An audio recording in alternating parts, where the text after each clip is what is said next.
मुहर्रम का चांद नजर आते ही हुसैनी जामा मस्जिद इमाम बारगाह में जिक्र हुसैन की मजालिस का सिलसिला शुरू हो जाया करता था। शहीदान करबला को रवायती अंदाज में खराज अकीदत पेश किया जाता था। हर तरफ सफ़े मातम बिछी रहती थी। शिया असना इसरी जमात की जानिब से नजर शहीदान करबला का नज़्म रहा करता था और ये सिलसिला तकरीबन 2 महीना 10 दिन तक बरकरार रहता था।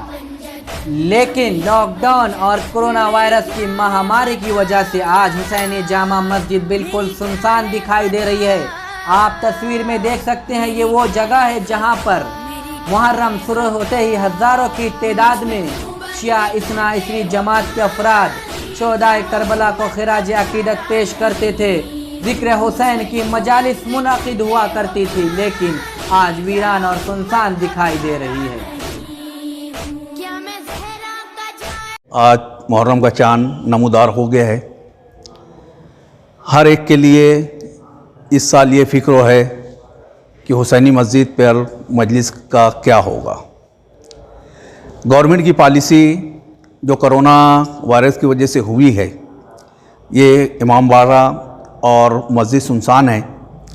अगर कोरोना का ये पाबंदी नहीं रहती तो अभी इस वक्त तो यहाँ पर कम से कम 1000-1200 पब्लिक रहती और मादम मजलिस चालू रहती।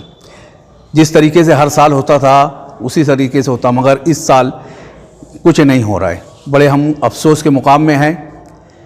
1 मुहर्रम से 12 मुहर्रम तक की मजलिस चलती है यहाँ पर ज़ोहर बाद, फिर उसके बाद कब्रस्तान में होती है। कब्रस्तान के सामने फिर यहाँ मगरिब में एक नज़रों का इंतज़ाम होता है जो पूरे सिया जमात के लोग हाजिर रहते हैं, और उसके बाद है तो फिर मजलिस होती है जो रात में 11-12 बजे तक चलते रहती है। मगर इस साल अफसोस कि हम नहीं कर पा रहे हैं।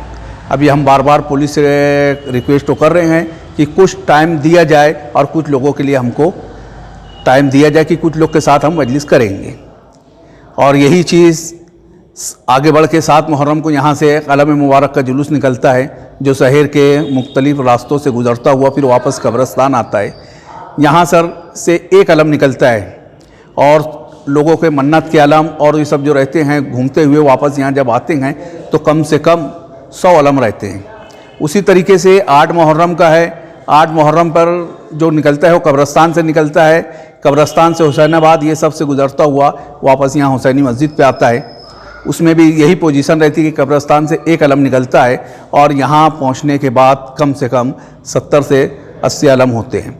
9 मुहर्रम की रात में सब्बेदारी होती है। छोटा सी बच्चा भी ये गवारा नहीं करता है हम घर जाके सोएं। सब अज़ादारी में रहते हैं, मजलिस में रहते हैं, अज़ा खाने में ज़्यादा टाइम देते हैं और ताज़िया के साथ सब्बेदारी होती है।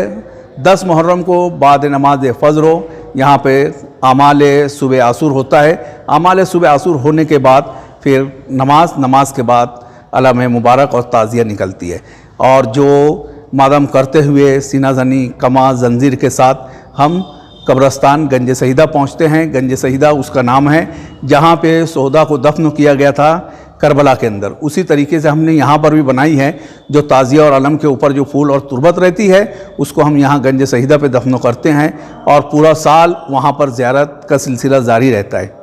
ऐसा नहीं होता है कि सिर्फ वहाँ पर सिया पहुँचते हैं, सभी पहुँचते हैं। सिया सुन्नी 11 मुहर्रम को हमारे शहर से बहुत सारे ताज़िया, कम से कम 200 ताज़िया सिया कब्रस्तान पहुँचते हैं। मगर इस साल हम पाबंदी की वजह से लाचार बने हुए। बस इतना ही मेरी गुजारिश है और आप लोग से गुजारिश है कि ये मीडिया तक के पहुँचे कि कुछ हमको यहाँ पर ऐसा कुछ मिले कि हम 20 से 25 लोगों के साथ हम आज़ादारी मजलिस कर सकें। खुदा हाफ़िज़।